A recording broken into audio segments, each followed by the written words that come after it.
हमारे चैनल में आपका स्वागत है कहानी क्राइम की 2.0 में। आइए देखते हैं दिल्ली में लेडी पुलिस मोना की मर्डर मिस्ट्री की पूरी कहानी। कैसे 2 साल तक मुर्दा को जिंदा रखा। चलो कहानी की शुरुआत करते हैं। बुलंदशहर की रहने वाली मोना यादव बनना चाहती थी आईपीएस। ये कहानी है दिल्ली पुलिस की लेडी कांस्टेबल मोना यादव और दिल्ली पुलिस के ही हेड कांस्टेबल सुरेंद्र राणा की।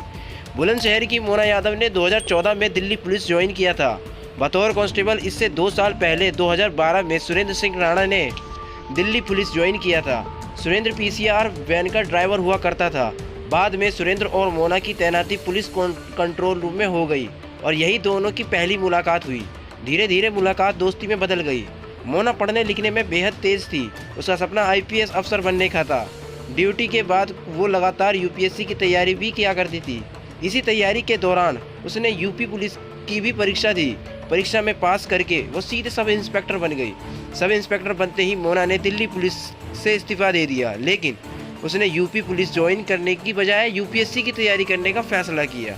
इसी तैयारी के लिए अब मुखर्जी नगर में एक पीजी में रहने लगी थी। तैयारी की वजह से अब सुरेंद्र और मोना में कम मुलाकात हुआ करती थी। मोना अपना सारा ध्यान पढ़ाई में लगा रही थी। उधर मोना के सब इंस्पेक्टर बनने और फिर उसकी यूपीएससी की तैयारी के चलते अब परेशान रहने लगा था। मोना की तैयारी को देखते हुए उसे लगने लगा था कि वो पक्का आईपीएस ऑफिसर बनेगी। इसीलिए अब मोना पर शादी के लिए दबाव डालने लगा। हालांकि वो खुद पहले से ही शादीशुदा था। मोना लगातार शादी से इनकार कर रही थी। उसका पूरा लक्ष्य यूपीएससी के इम्तिहान पर के बाद 8 सितंबर 2021 को सुरेंद्र और मोना में शादी की बात को लेकर एक बार फिर झगड़ा हुआ। तब तक दोनों सुरेंद्र की कार में थे। झगड़े के दौरान सुरेंद्र अपनी कार बुरारी की तरफ ले गया। वो खुद अलीपुर रहता था। बुरारी में पुश्ते के करीब एक सुनसान जगह पर गाड़ी रोककर उसने गुस्से में मोना का गला दबा दिया। कार में ही मोना की मौत हो गई। कत्ल के बाद उसने उसी पुश्ता इलाके के इसी गंदे नाले में मोना की लाश डाल दी। तब इस नाले में इतना पानी नहीं था। उसने लाश डालने के बाद उस पर मिट्टी डाली और फिर भारी पत्थर रख दिए। मगर इससे पहले वो मोना के मोबाइल, उसका आधार कार्ड, उसका एटीएम सब कुछ अपने पास रख लिया। इधर वारदात के कई दिनों बाद तक जब घर वालों की मोना से बात नहीं हुई तो उन्होंने मोना को ढूंढना शुरू किया, क्योंकि हेड कांस्टेबल सुरेंद्र कई बार मोना के घर भी जा चुका था। इसीलिए उसके घर वाले उसे जानते थे। ऊपर से वो पुलिस वाला था, तो मोना के घर वालों ने सुरेंद्र से ही मोना को ढूंढने की गुजारिश की। इसके बाद खुद सुरेंद्र मोना के घर वालों के साथ मुखर्जी नगर थाने गया। वहां उसने मोना की गुमशुदगी की रिपोर्ट लिखवाई। इतना ही नहीं, घर वालों को यकीन दिलाने के लिए वो दिल्ली पुलिस के आला अफसरों के पास भी मोना के घर वालों को लेकर गया, लेकिन मोना का कोई पता नहीं चला। फिर एक रोज़ अचानक सुरेंद्र ने मोना के घर वालों को बताया कि वो किसी अरविंद नाम के लड़के के साथ चली गई है। शायद दोनों ने शादी भी कर ली है। मोना के घर वालों को यकीन दिलाने के लिए सुरेंद्र कई बार दूसरे नंबर से मोना के घर फ़ोन करता, पर फ़ोन पर आवाज़ मोना की होती। वो कहती मैं ठीक हूँ, परेशान ना हो।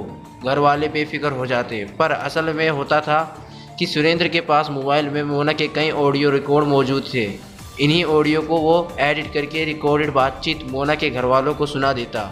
तब मोना के घर वालों को तसल्ली हो जाती और वो यही सोचती कि वो जहाँ भी है ठीक है। पर 2-4 ऑडियो मैसेज की सुरेंद्र कितनी बार घर वालों को सुनाता। लिहाजा मोना के जिंदा रखने के लिए उसने दूसरा तरीका अपनाया। सुरेंद्र ने अब अपने साले रविंद्र को भी इस साजिश में शामिल कर लिया। मोना के अरविंद के साथ भागकर शादी करने की बात सुरेंद्र पहले ही मोना के घर वालों को बता चुका था। अब उसने अपने साले को अरविंद बनाकर मोना के घर वालों से फ़ोन पर बात करवानी शुरू कर दी। फर्जी अरविंद हमेशा फ़ोन पर मोना के घर वालों को यही कहता था कि दोनों ने शादी कर ली है, लेकिन उसके घर वाले उसे धमकी दे रहे हैं, इसीलिए वो अलग अलग शहरों में भटक रहा है। लेकिन जब घर वाले मोना से बात कराने की बात कहते तो वो कहता था कि अभी वो डरी हुई है, बाद में बात करेगी। यह सिलसिला काफ़ी दिनों तक चला, लेकिन सुरेंद्र दिल्ली पुलिस में था। पुलिसिया दिमाग को वो अच्छे से जानता था। उसे लगा कि इस फर्जी अरविंद वाली कहानी से भी बहुत दिनों तक मोना के घर वालों को बेवकूफ़ नहीं बनाया जा सकता। 2021-22 में देश कोरोना से जूझ रहा था।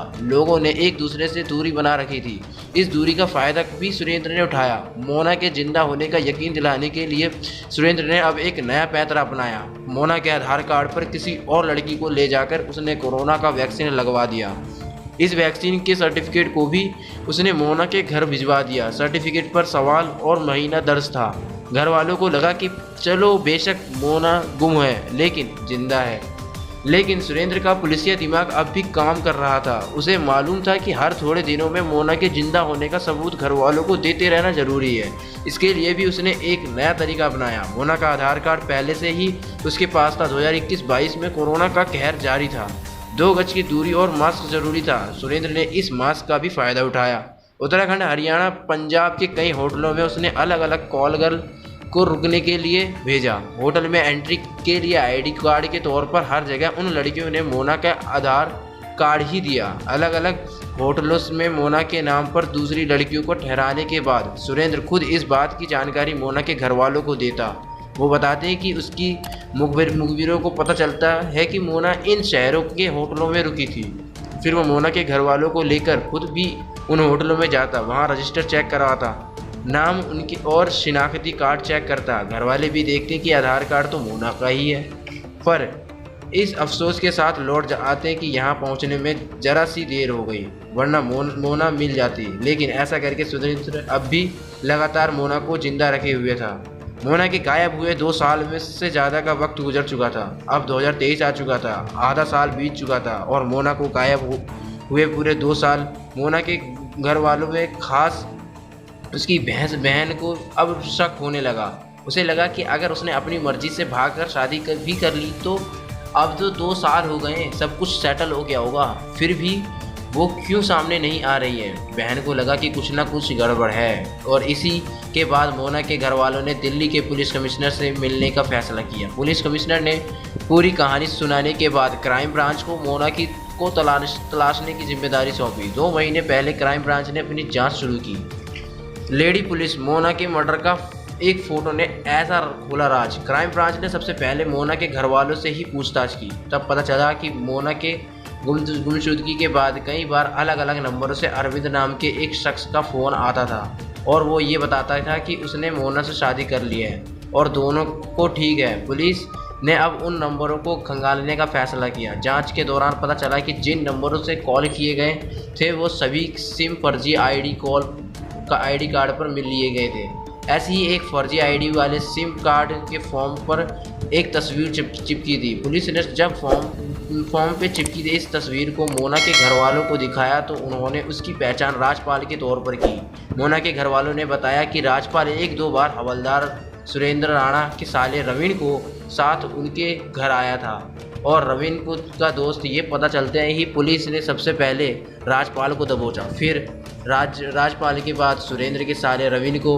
अब इन दोनों से जब पूछताछ हुई तो थोड़ी ही देर में दोनों टूट गए। दोनों ने कहा कि उनकी कोई गलती नहीं है, उन्होंने कोई कत्ल नहीं किया है, ये सब कुछ सुरेंद्र ने किया है। पहली बार इन दोनों ने ये बताया कि जिस मोना के 2 साल से खुद सुरेंद्र और दिल्ली पुलिस ढूंढ रही थी वो तो 2 साल पहले ही मर चुकी है। उसका कत्ल किसी और ने नहीं बल्कि खुद सुरेंद्र ने किया है। इन दोनों के खुलासे के बाद अब दिल्ली पुलिस अपने ही महकमे के हेड कांस्टेबल यानी हवलदार सुरेंद्र सिंह राणा को गिरफ्तार करती है। सुरेंद्र का साला और साले का दोस्त राजपाल पहले ही कहानी में उगल चुके थे। अब सुरेंद्र की बारी। सुरेंद्र सबसे पहले दिल्ली पुलिस को अपने साथ बुराड़ी के पुस्ते इलाके में मौजूद इस नाले के करीब ले जाता।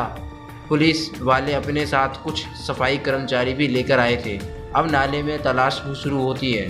थोड़े ही देर की मशक्क़त के बाद अचानक नाले की गहराई से एक वजनी पत्थर के नीचे दबा एक कंकाल बाहर निकलता है। कंकाल ठीक उसी जगह से बाहर निकलता है जिस जगह पर सुरेंद्र ने इशारा किया था। कंकाल को अस्पताल भेज दिया जाता है। इसके बाद मोना के घर वालों से डीएनए सैंपल लिए जाते हैं। अब नाले से बरामद कंकाल और मोना के घर वालों के डीएनए सैंपल की जांच होनी है और ये जांच ये साफ कर देगी कि नाले से बरामद कंकाल मोना की ही है।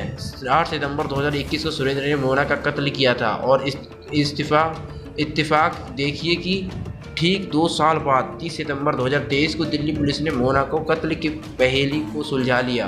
हालांकि मोना का कत्ल बेशक 8 सितंबर 2021 को हुआ था, लेकिन उसकी गुमशुदगी की रिपोर्ट 20 अक्टूबर 2021 के मुखर्जी नगर पुलिस स्टेशन में लिखाई गई थी। अगर मुखर्जी नगर पुलिस उसी वक्त इस मामले को गंभीरता से लेती तो मुर्दा मोना और अगले 2 साल तक जिंदा ना रहती, वो भी तब जबकि मोना खुद दिल्ली पुलिस की एक कांस्टेबल थी।